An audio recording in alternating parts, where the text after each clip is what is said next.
Picture yourself standing in front of a locked door, knocking repeatedly, explaining through the keyhole why you deserve to enter. You describe your journey, your credentials, your heart. You speak louder, change your words, try different angles. You craft metaphors, share vulnerable stories, present irrefutable logic. But here's what you haven't noticed. The person inside isn't listening. They never intended to open the door. They're comfortable in their locked room, and your knocking has become nothing more than background noise they've learned to ignore. And the most devastating realization, you don't actually need what's behind that door. You've been knocking out of habit, out of a desperate need for validation that was never yours to seek. This is the exhausting reality of justifying your truth to those who refuse to understand. How many hours have you lost? How many conversations have you replayed in your mind at 3 in the morning, crafting better arguments, sharper explanations, more compelling evidence?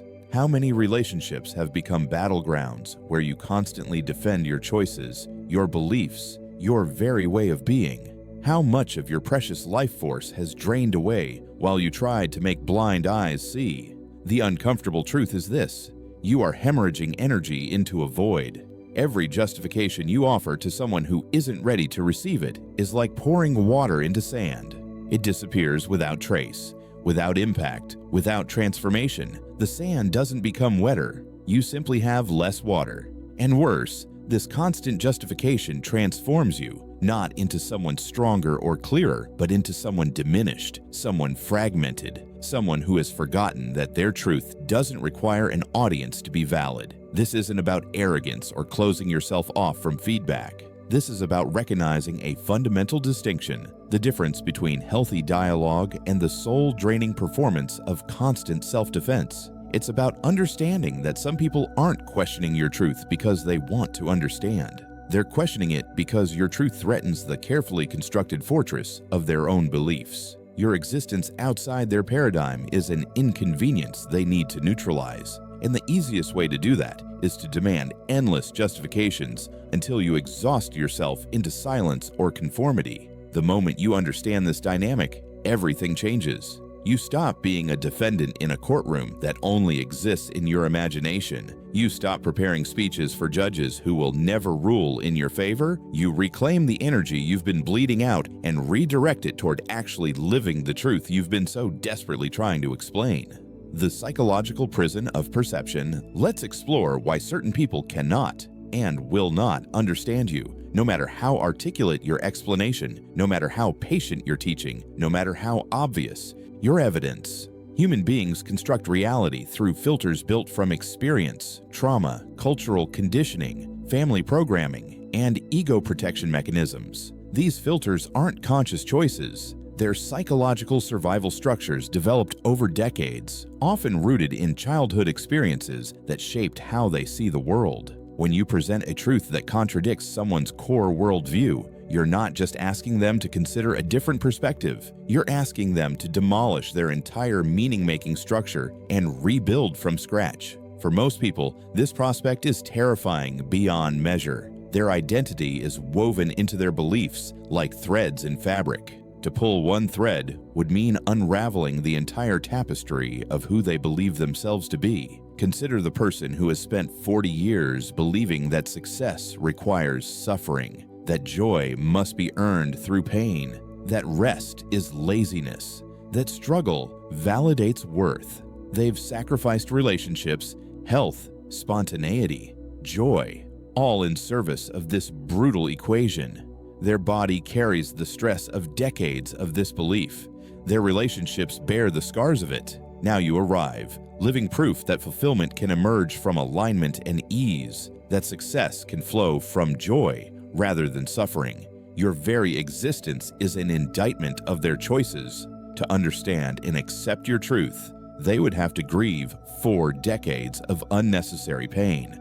They would have to face the devastating reality that they didn't need to suffer as they did. Most people will choose denial over that grief every single time. It's not personal. It's self-preservation. This is why arguing with certain individuals feels like trying to teach algebra to someone who insists that numbers don't exist. You're not dealing with a gap in information. You're confronting a fundamental incompatibility of reality frameworks. They literally cannot see what you're showing them because their perceptual apparatus isn't calibrated to detect it. It's like trying to show infrared light to someone who can only see the visible spectrum. The limitation isn't lack of intelligence, it's a structural difference in how reality is processed. The social machinery of conformity society functions through shared agreements about reality. These collective illusions provide stability, predictability, and a sense of belonging. When you operate from a truth that exists outside these agreements, you become a threat to the social order. Not because you're doing anything harmful, but because you're revealing that the emperor has no clothes, that the rules everyone follows are arbitrary, that another way of being is possible. The mythology of external validation runs deep in our culture. From childhood, we're taught that our worth is determined by others' approval. We learn to perform for grades, for parental praise, for peer acceptance. We learn to adapt, to justify, to make ourselves palatable.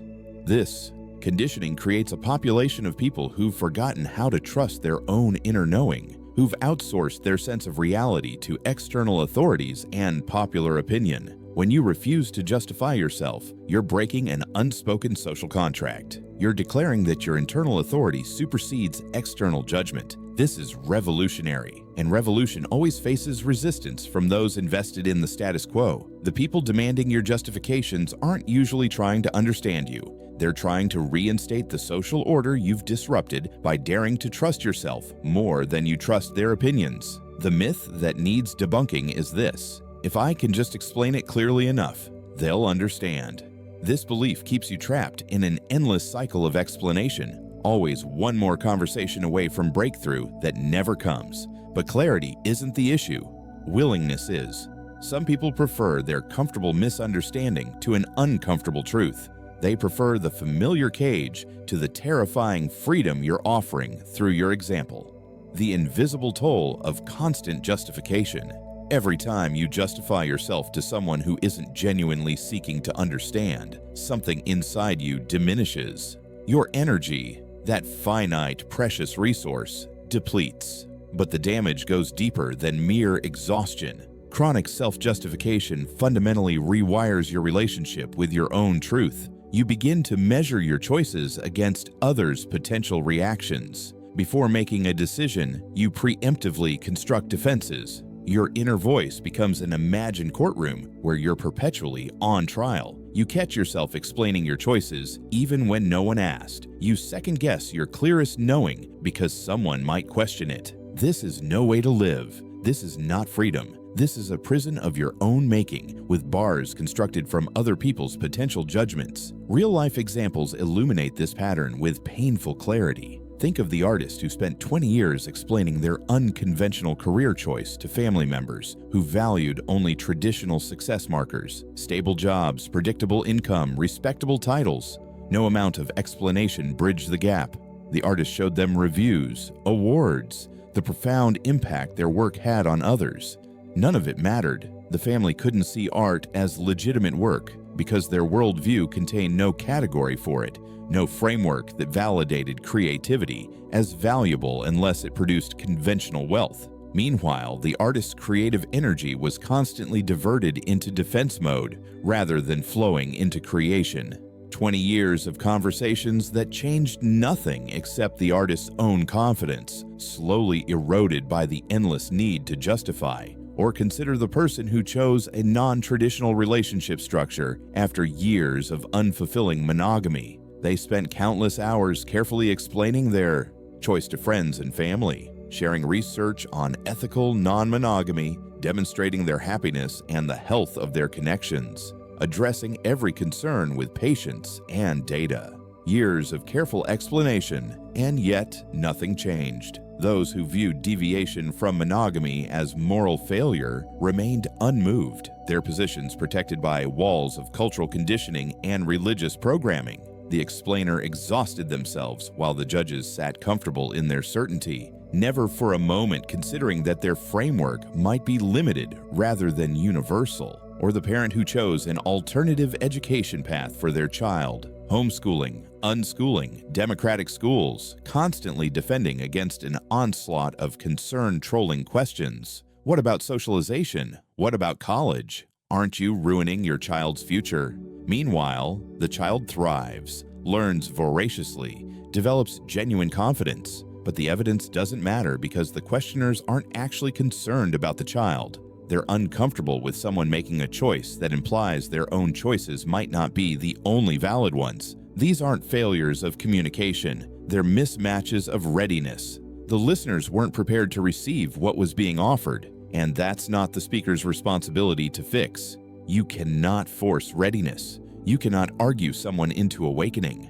Why people cling to misunderstanding? The refusal to understand isn't usually malicious, it's protective. People resist perspectives that would require them to admit they've been wrong about something important. The human ego has an extraordinary immune system designed to ward off threats to self-concept. Admitting error, especially about significant life choices, feels like ego death. It means facing the possibility that you've wasted time, energy, or years pursuing the wrong path. Most people will perform impressive mental gymnastics to avoid this sensation. They'll deny evidence, attack messengers, create elaborate rationalizations, anything to avoid the devastating moment of realizing they were wrong. Leave their comfort zone. The known, even when painful, feels safer than the unknown. Your truth might be objectively better, more aligned, more joyful, but it's unfamiliar. Humans are neurologically wired to prefer familiar suffering over uncertain joy.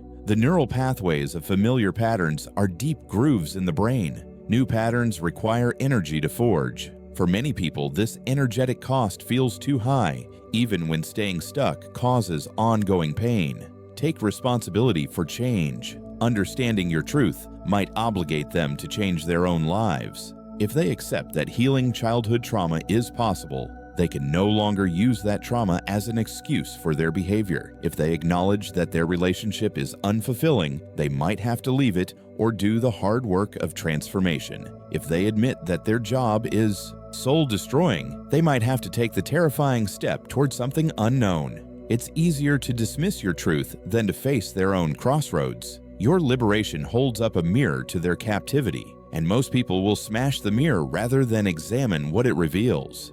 The questions that crack open truth. Ask yourself these penetrating questions. Why do you need them to understand? What would their understanding give you that you don't already possess? Often we seek understanding as a proxy for worthiness. If they validate our truth, we feel we have permission to believe it ourselves. But this is giving away your power to determine your own reality. You're making someone else's limited perception the gatekeeper of your own knowing. What are you actually trying to prove, and to whom? Sometimes we're still arguing with internalized voices from our past. Parents who didn't see us, teachers who dismissed us, peers who rejected us. We project these figures onto present-day people and try to win arguments that ended long ago. That critical person in your life today may simply be a stand-in for the critical voice you internalized at 8 years old. You're not really trying to convince them. You're trying to convince the part of yourself that still believes you need external permission to exist as you are. What would happen if you simply stopped explaining? This question terrifies us because we've made others' understanding a prerequisite for our own peace. But what if you could be completely at peace with your truth, regardless of who comprehends it? What if your truth was so solid within you that others' confusion couldn't shake it? What becomes possible when you stop performing justification and start simply being? Reclaiming your energy. Stopping justification isn't about becoming defensive or closed. It's about recognizing where your energy belongs. Your truth doesn't need defenders. It needs embodiment. When you stop explaining and start living, something magical happens. The right people understand without extensive explanation, and the wrong people remain confused no matter what you say. This is the practice of discernment. Before engaging in explanation, ask, is this person genuinely curious and open, or are they preparing their rebuttal while I speak? You can feel the difference. Genuine curiosity has a quality of spaciousness, of true listening, of openness to being changed by what they hear. Closed resistance has a quality of density, of already knowing, of waiting for their turn to speak rather than actually hearing. Trust this feeling. When you encounter genuine curiosity, engage fully. Share, explore, co-create understanding. These conversations nourish rather than drain. They expand both participants. They're characterized by questions that open rather than close, by a willingness to sit with complexity, by the acknowledgement that multiple truths can coexist. These exchanges are worth your energy. But when you encounter walls disguised as questions, practice the art of the effortless retreat. The effortless retreat. This doesn't mean running away or shutting down. It means maintaining your center while declining to engage in futile debate. It means recognizing when a conversation has become a cross-examination and choosing not to participate in your own prosecution. Some possible responses: I appreciate your perspective, and I'm comfortable with my choice. We clearly see this differently, and that's okay. I'm not looking to change your mind. This works for me. I understand you see it differently. I appreciate your concern, and I'm at peace with my decision. Notice how these statements require no justification. They simply acknowledge difference without making it a problem to be solved. They don't argue, defend, or counterattack. They simply exist, solid and complete. This is maturity. This is strength.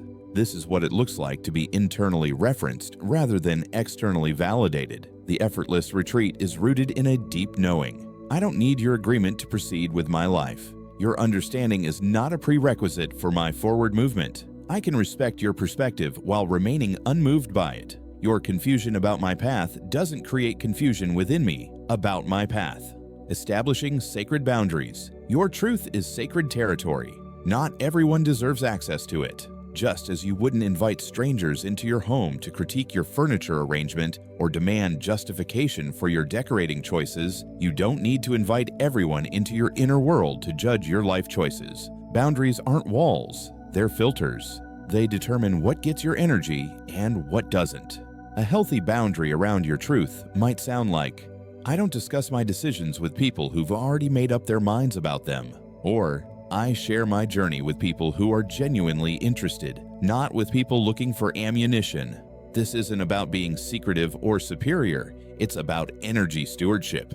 You have a finite amount of life force. Spending it on justification is spending it on depletion rather than creation. Every hour you spend defending yourself is an hour you don't spend building the life those defenses are supposedly protecting. True liberation arrives when you realize that your truth doesn't become more true when someone else validates it, and it doesn't become less true when someone else rejects it. Truth exists independent of audience. The sun doesn't shine brighter because someone acknowledges its warmth. Mountains don't become less majestic because someone refuses to see their beauty. You are not here to convince anyone of your legitimacy. You are here to live from your deepest knowing, to make choices aligned with your inner compass, to become more fully yourself, not a diluted version designed to earn others' approval. You are here to discover what becomes possible when you stop asking permission and start trusting yourself. Every moment you spend justifying yourself to those who aren't ready to understand